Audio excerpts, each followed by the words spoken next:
नमस्कार मित्रांनो. आज मी बोलणार आहे ग्रामीण भागातील इंग्लिश मिडियम स्कूल आणि सिटी लेवल पुण्यामध्ये आपण सिटी कसं आहे ना इंग्लिश मिडियम स्कूल याबद्दल. परवा आपण मागच्या वेळेस ना मी एका माझ्या मित्रासोबत गेलो होतो त्याच्या पोरग्याच्या ॲडमिशनसाठी. आपण शाळा शोधत होतो इंग्लिश मिडियमचा. आपण आता पाहतोय की गडिंग्लज म्हणा, इकडे शंकेश्वर म्हणा, आपण आपल्याला भेटते की 30,000 40,000 मॅक्झिमम. पण इकडं ते पण विथ ट्रॅव्हलिंग अलाउन्स सर्व ट्रॅव्हलिंग वगैरे धरून आणि ड्रेसेस वगैरे धरून तेवढं आपल्याला खर्च येतो आहे. पण इकडं आम्हाला ना शाळेचं फी अकॅडमिक फी बघूनच चक्की जाळ झाली होती. आणि अकॅडमिक फी सोडून दुसरी पण व्यतिरिक्त असतात ना खर्च. शाळेचा ड्रेस कोड म्हणा, आणि विदिन 3 किलोमीटर असलं तरी ट्रॅव्हलिंग फी होता 34,000 ते 35,000 रुपये आपल्याला भरावा लागत होता वर्षाला एका पोरग्या पाठीमागं. तर एवढं खर्च करून फक्त ह्या लोक अकॅडमिकमध्ये काय शिकवतात काय नाही ते आपल्याला काय माहिती नाही. पण ह्यांचं एक डेडिकेटेड एक ॲप्लिकेशन पण आहे.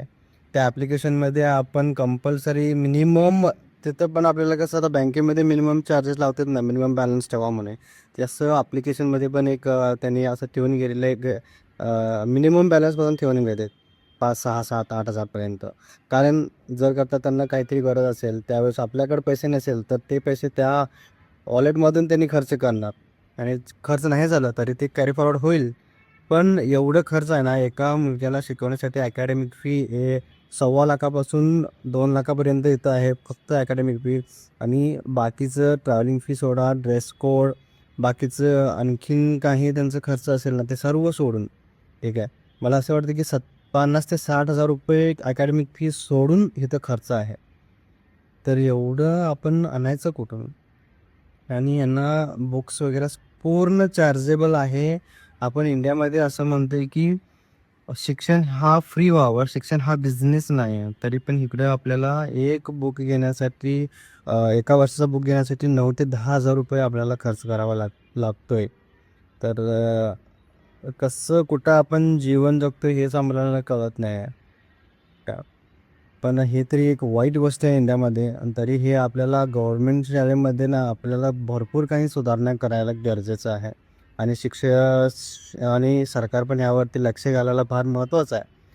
कारण आपण एका स्कूलमध्ये गेल्या गेल्या एवढं त्यांनी डायरेक्ट व्यवस्थित सांगतात. हे विषय ते विषय रोबोटिक विषय आहे, आणखीन काही वेगवेगळे विषय, स्विमिंग पूल असतोय, असं सोय आहे ते सोय आहे. ते आपल्याला 7 वर्ष 8 वर्ष पोरग्याला घेऊन काय करायचं स्विमिंग पूलमधून मला सांगा. तर रोज त्यांना स्विमिंग करायला जाणार आहे का? हां.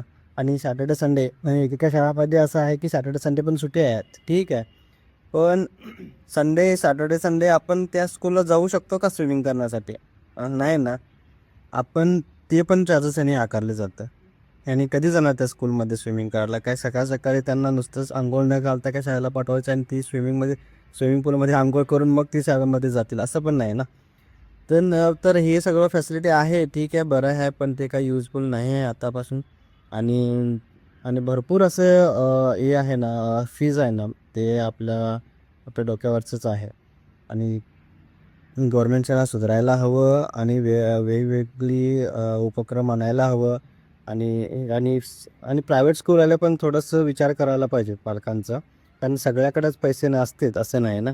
कारण वेगवेगळे लोक दुसरे गावातून लोक पुण्यामध्ये येऊन काम करत असतात. आणि सर्वच काही अफोर्ड करतात असं पण नाही आहे, ठीक आहे. आणि सगळ्या पालकांना वाटते आपल्या पोरग्याला चांगलं शिक्षण भेटावं, त्याला पण व्यवस्थित चांगल्या शाळेमध्ये घालावं, त्याचं पण भविष्य चांगलं असावं. पण एवढं फी बघून ना पालक पाठीमागं सरकतोय. तर प्रायव्हेट स्कूलवाल्यांनी पण जरासं कंट्रोल ठेवावं त्यांच्या फीवरती. आणि व्यवस्थित त्यांना रिजनेबल फी घेऊन मुलांना ॲडमिशन करून घ्यावं. आणि ही आमची विनंती आहे. आणि तरी विचार करा पालकांनो. कारण आणि सरकारला पण प्रत्येक वेळेला सगळे सांगतात हे करा ते करा, पण सरकार काय लक्ष देणार नाही. कारण कितीतरी हजारो गव्हर्मेंट शाळा आता बंद पडण्याचे भाग पडलेले आहे. आणि त्या विधानसभामध्ये बोलतात ती लोक, तुम्हीच काही घालत तर कोण घालणार? तर त्यांचीच पोरं तिथे मराठी शाळेमध्ये शिकत नाही त्यांनी विधानसभामध्ये एवढे बोलतात. ती काय वेगळी गोष्ट आहे. तिकडे काय जायचं नाही कारण त्यांना काय आपलं नॉर्मल लोकांचं काय पडलेलं नाही, कारण इलेक्शनच्या पुरते येतं आणि बोंग चालतं तिकडे जातो, ते काही विषयच नाही. पण तरी पण आपण पालकांनी आणि बाकीची लोकांनी तरी ॲटलिस्ट त्याच्यावर लक्ष द्यायला हवं आहे. एवढं मला बोलायचं होतं. कारण हा माझा एक्सपिरियन्स होता या मागच्या या महिन्यामध्ये. पुण्यामध्ये असं आहे. फीज वगैरे आहे, भरपूर आहे. चांगलं शिक्षण भेटतं की नाही ते ते मला माहिती नाही, कारण भेटत असं नाही एवढं फी घेतल्यात म्हटल्यानंतर. पण कमी वरचे पण आहेत. पण हे आपल्याला अफोर्ड करायला हवं, कारण सगळेच पालक नाही करू शकत एवढं. तरी थोडंफार फीवरती जरा लक्ष घालावं प्रायव्हेट स्कूलवाले पण. तरी पालकांना विचार करा, कुठं घालायचं, काय करायचं.